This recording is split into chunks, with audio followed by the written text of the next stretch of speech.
everyone. Welcome to Coffee with Keep Arizona Blue Student Coalition, where we get into all things politics all over a cup of coffee. So today we are super honored to be joined by State Senator Analise Ortiz of Legislative District 24. Senator Ortiz was born into a family of educators, one of six siblings, and is a proud Arizonan. She graduated summa cum laude from the Walter Cronkite School of Journalism at ASU, went on to become an investigative reporter, and then worked with the ACLU and ultimately ran for the Arizona House of Representatives in 2022. She now serves as the senator for that same district. And Senator Ortiz, thank you so much for joining us. I'm really looking forward to exploring your journey and getting into all of that. So thank you so much for joining. Yeah, thank you for having me. I'm so excited.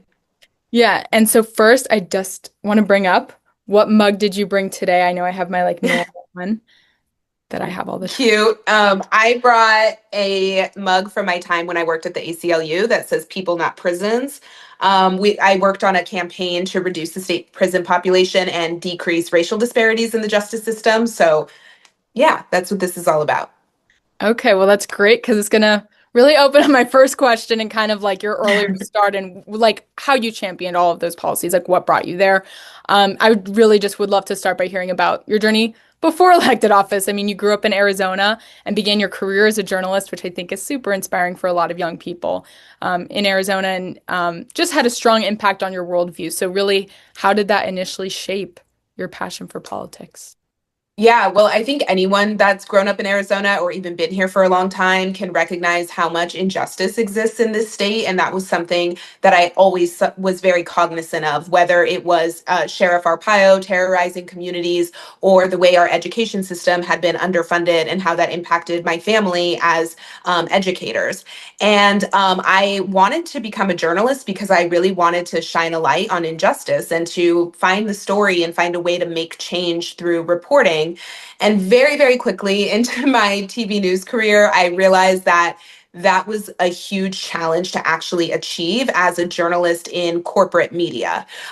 There is so much wrong with corporate mainstream media. And I just always felt this beating in my heart that I really wanted to do something more than just covering these stories, especially when Trump was elected. I was working in a TV station on the Texas-Mexico border during the 2016 election and saw how Trump and the other Republican presidential candidates were spreading very harmful rhetoric about our community.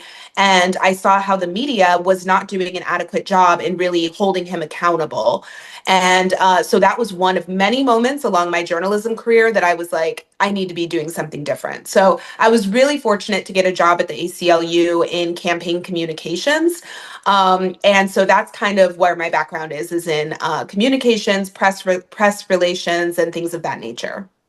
Okay, well, that is a really good story of like I think everyone like has that switch of like what prompted them to actually get out of the field that they were previously working in, and to have discovered that like early on enough to then make the transition. I really also just do want to hear what really ultimately inspired you to make that transition, even from working doing communications with the ACLU, then actually to publicly serving, because it is a often thankless job and incredibly difficult. And I know right now is a crazy time, so really why?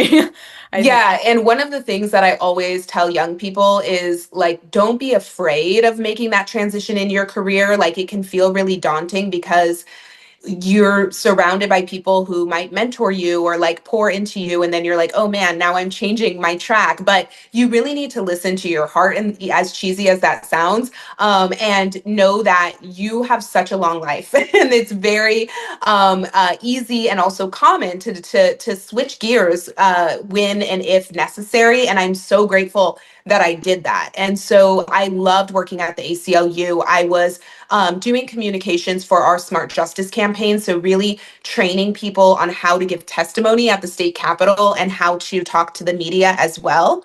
And of course, through that process, I was down at the state capitol sitting through many committee hearings. And if you have ever been to the capitol and sat through those committee hearings, you know how frustrating it can be because there are so many elected officials who, one, are not in this for the right reasons. They don't care about people.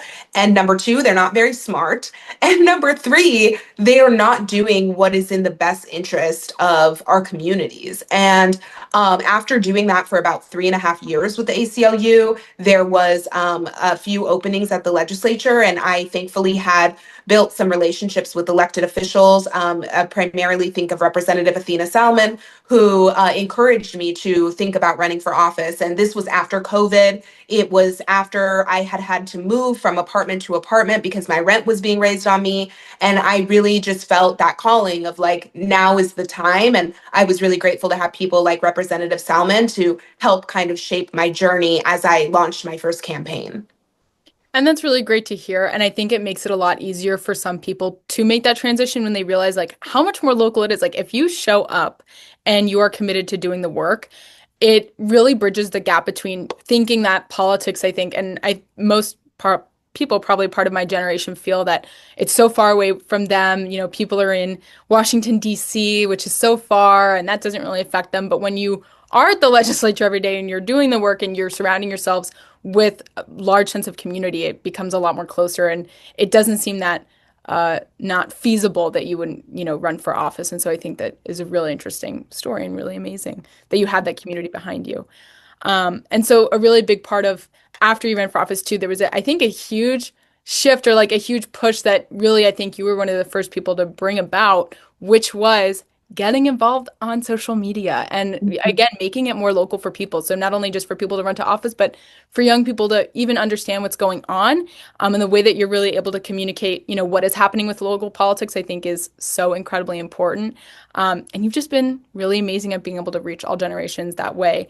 And so can you kind of explain a little bit more about what you do, like why you decided to take that approach and like how you use your position to connect with constituents in ways that are more, I think, engaging for my generation, especially. Yeah, well, I think it's a couple different things. Like, one, I am a digital native. Like, I am 32 years old. And so social media is just part of my life. It's been part of my upbringing. And when I first decided to kind of use TikTok in particular in my campaign, I really just thought it could be like a good fundraising tool. I didn't really think about actually reaching voters because the electorate in a primary election is so small, and we reach our targeted voters through door knocking primarily. Anyone that knows campaigns knows that. But what I realized with TikTok was that I started to knock on doors and people would recognize me from TikTok and then open the door and want to talk to me. And when that like started happening, I was like, oh, this is reaching the voters I need to reach. I really need to keep using this platform to communicate my message and to also keep my constituency updated. And so when I was elected, I really took pride in kind of showing people the behind the curtain of the state capitol, because one of the things I think is so fundamentally wrong with our politics is that so much of what politicians get away with happens in the dark because people are not paying attention to local government.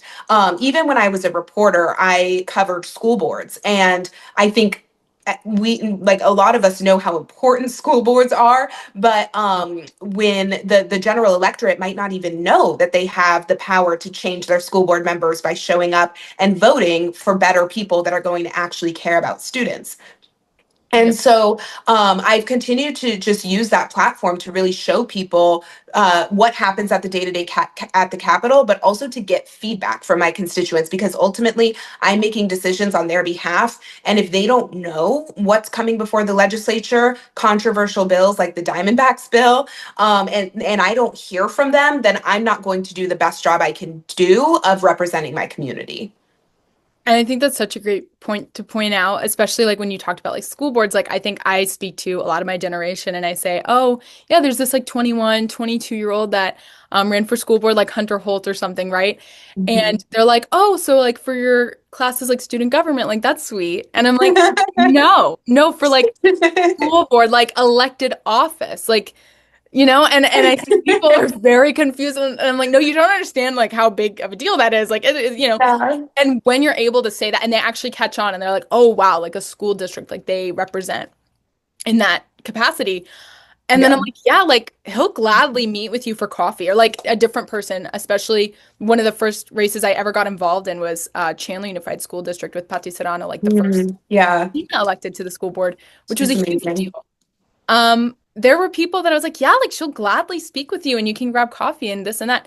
And that really, I think, opens up people's minds to no, like this is directly affecting me. I Yeah. have a direct impact on this and I can speak with these people. It's not all as shady. And you mentioned things are shady, but it's not all completely as shady as it seems, and you can be involved. Hmm. It's Yeah. your TikTok does an amazing job of that. So I think it's really fun and an engaging thing. Thank you. And then, throughout that, you get to talk about things like, what you actually do champion. And so, of course, that includes affordable housing and, of course, homeless services, which is so, so important. And I just want to hear from you how, especially with the majority Republican legislature, that does attempt to thwart everything that any progressive tries to put through. How do you navigate that and still be able to deliver in a way despite that majority Republican? Like, Yeah. Well, it's definitely not easy. That's number one.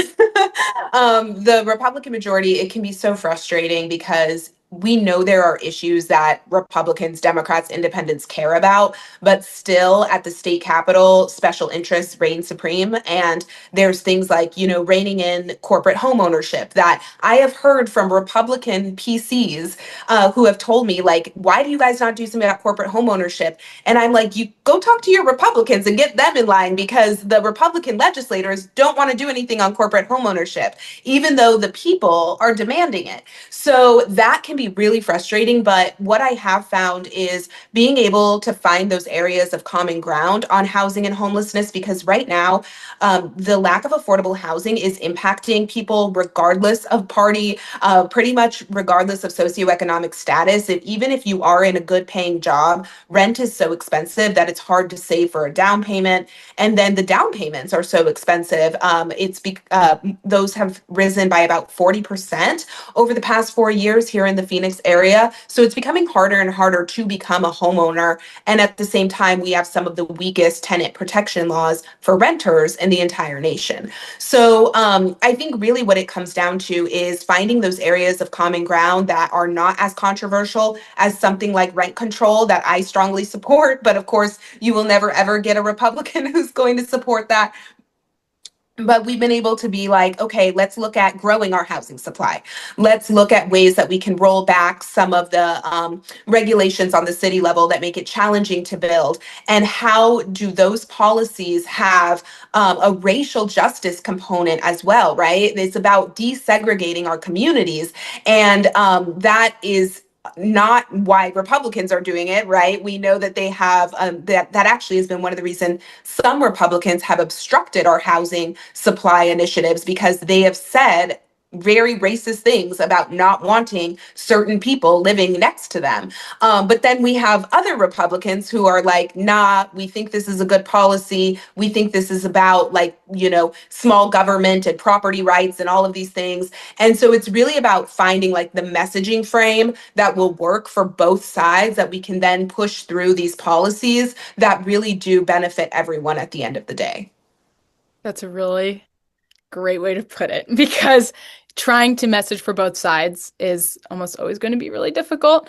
But I'm so glad that like we have people like you that are like championing good things and really trying to make the best of a very difficult situation, especially when we've been and had a red legislature for so so long, although Yeah. we're close to flipping it. So, of course, that would be exciting if that happens. But I kind of do want to shift gears from just kind of blanket policy to really the budget right now. I know we've been hearing a lot of ongoing debates surrounding it and how disagreements among House and Senate Republicans are really hurting a lot of our just like common sense priorities. So can you just kind of explain why the Arizona state budget is so important to our audience who may not be as familiar Mhm.